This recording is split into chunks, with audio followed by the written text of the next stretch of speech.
ఏపీలో liquor scam case సంబంధించి మాజీ మంత్రి రోజా మాట్లాడుతున్నారు. లైవ్ ద్వారా చూద్దాం. ఇక్కడే కూర్చొని పరిపాలన సాగించాడు. పేద ప్రజలకి కావాల్సినవన్నీ బటన్లు నొక్కి వాళ్ళ అకౌంట్లోకి అవినీతి లేకుండా పంపించారు. ఆయన గురించి మీరు మాట్లాడుతున్నారు. మరి ముఖ్యమంత్రిగా ఉన్న మీరు, డిప్యూటీ సీఎంగా ఉన్న పవన్ కళ్యాణ్ గారు, ఐటీ మినిస్టర్గా ఉన్న నీ కొడుకు ఎక్కడి నుంచి వస్తున్నారండి? ఫ్రైడే అయితే హైదరాబాద్కి వెళ్తారు. మీరు ఈ రాష్ట్రానికి ముఖ్యమంత్రా, తెలంగాణకి ముఖ్యమంత్రా? ఇక్కడ ఇల్లు లేకుండా అక్కడేం పని మీకు?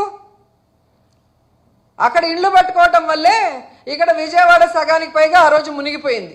ఇక్కడ ఉండి అడ్మినిస్ట్రేషన్ చేయాలి కదా, అఫీషియల్స్కి మీరు ఇక్కడ ఉండి కదా చెప్పాలి. మీరు చేస్తే రైటు.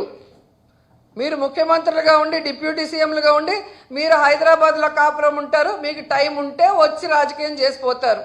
కానీ ఓడిపోయిన వాళ్ళు మాత్రం కాన్స్టిట్యున్సీలోనే ఉండాలి. అటు ఇటు జరిగితే పార్టీ వదిలేశారు, పాలిటిక్స్ వదిలేశారు.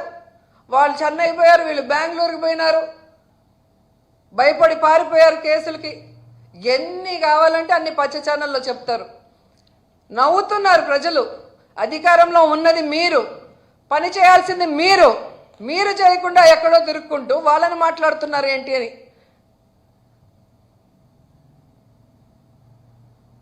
సో ఈరోజు చంద్రబాబు నాయుడికి డైరెక్ట్గా చెప్తున్నాను, అయ్యా ముఖ్యమంత్రి గారు, నిజంగా మీకు విజన్ ఉంది, విస్తరాకుల కట్టుందని చెప్పుకుంటారు కదా,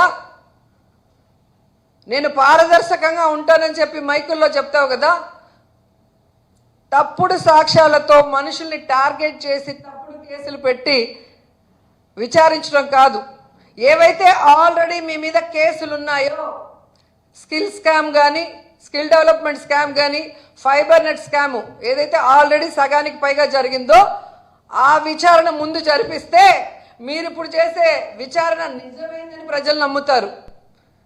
కానీ తప్పు చేసిన మీ మీద ఉన్న కేసులు మీరు విచారణ చేసుకోకుండా కుంటి సాకులతో బెయిల్తో బయటకు వచ్చి మా పార్టీ వాళ్ళని ఏదో నువ్వు అంటే ఎవరు నమ్మే పరిస్థితి రాష్ట్రంలో లేదు అనేది కూడా తెలుసుకోవాలి.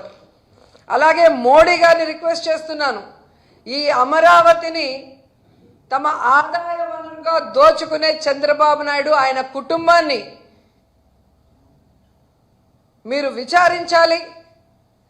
ఎందుకంటే ఇసుక ఫ్రీ అని వీళ్ళే అన్నారు.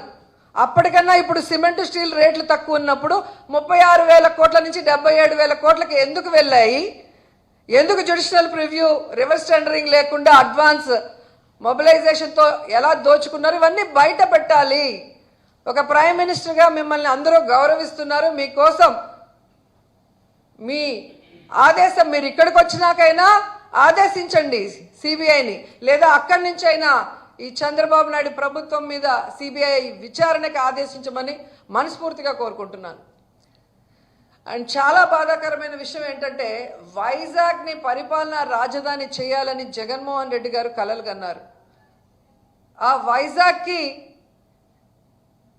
ఎన్ని అభివృద్ధి కార్యక్రమాలు చేశారో వైజాగ్లో పుట్టి పెరిగిన వాళ్ళందరికీ కళ్ళ ముందు కనిపిస్తుంది. అలాంటి వైజాగ్లో విషం చిమ్మి పరిపాలనా రాజధాని వస్తే ఏదో వైసీపీ వాళ్ళు దోచుకుంటారన్న అబద్ధాలతో ప్రజల్ని మభ్యపెట్టి